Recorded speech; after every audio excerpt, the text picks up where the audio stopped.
Nathan, congratulations. You've put everyone through the mill, yourself, your friends, your family. Just sum up how you're feeling after an epic. Relieved. You know, what a game of darts that was. Even if I lost, I would have walked off, and you know, full credit to Christoph. 3-1, went off at the break. I was absolutely buzzing. I was playing well. After that break, like I say, fair play. He's treble 19 and I've never seen it before in my life. It was phenomenal. And the crowd was on my side. He battled, got it back to 3-all, and just composed myself. And I kept hearing my little girl, you know, shouting, "Come on, Daddy!" And you know, I think it's hard to hear them, but honest to God, I think Kirsty and Brooke got me through that game at the end, and that 116, sweet, I'm so happy. That was on my list, that we kept seeing you look to the family area. When it's not going your way and you need something to turn you around, is it nice having them there as motivation? At the moment, I'm in this position because like my dad and my mum want to come, and there's too many distractions, it's hard to focus. My manager knows the right things, Martin, he knows what to say and what to do to kind of spur me on if I'm struggling or if I'm winning, to keep me calm.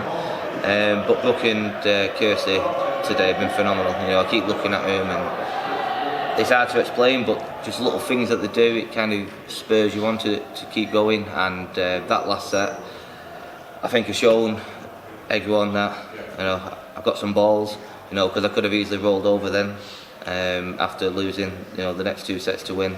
I dug deep, and that 116 was, I'll never forget that, because it was, you know, even though it's only the third round, it meant so much to me, that, and now I can relax, have a couple of days of spending time with the family and get prepared for the next game. You touched on the mental side up there and how far you had to dig. Does that show how far you've come in a short space of time? Yeah, I think so. I've had so many negative situations in my short career already. Youth final being one of them. You know, losing against Michael last year, being so close. I think that's a key attribute as a dart player. You've got to be mentally strong, and you know, in life itself, I feel like I'm quite mentally strong, and I think I've just shown that then. The way I dug deep after losing them two sets, dug deep and produced some good stuff at the end. When you looked at your little quarter of the draw, it was absolutely stacked before a dart was thrown, wasn't it? It was, yeah. So if you're to win this, you're going to have to do it the hard way. Yeah, you know, I've got Gary or Ryan Searle next. You know, Ryan was brilliant in his second round game. You know, I do watch it at home. Gary's going to have to play well to beat him. I do see Gary coming through that game. But yeah, it is tough. You know, Michael's gone out Mike Smith. So I think the next game's a big game. But end of the day, you take one step at a time. I'm in the last 16 now. You know, more prize money, pushing up them rankings, and I'm just really happy to get the win. You said you think Gary will come through that game. If he does, is it a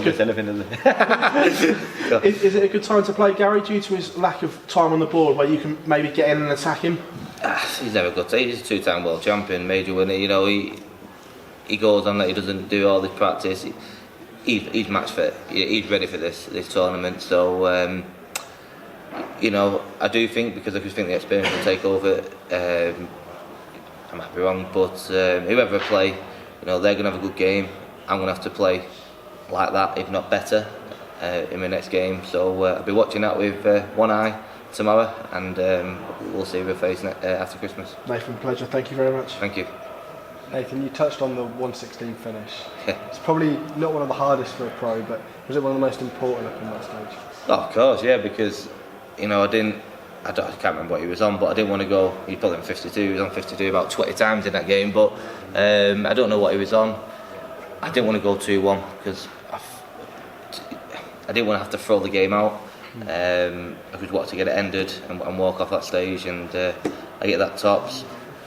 Shook it in, but it went in, and now I can finally come down and relax on that.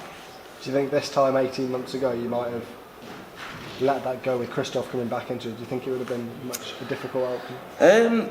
I'm a better player now than I was 18 months ago, more experience, you know. I've won a major since then. It's hard to say really, but I think the way I composed myself in that last set, I probably wouldn't have been as composed 12 months ago. But you know, that's experience, you know, that's life, and I'm more established now. Cheers.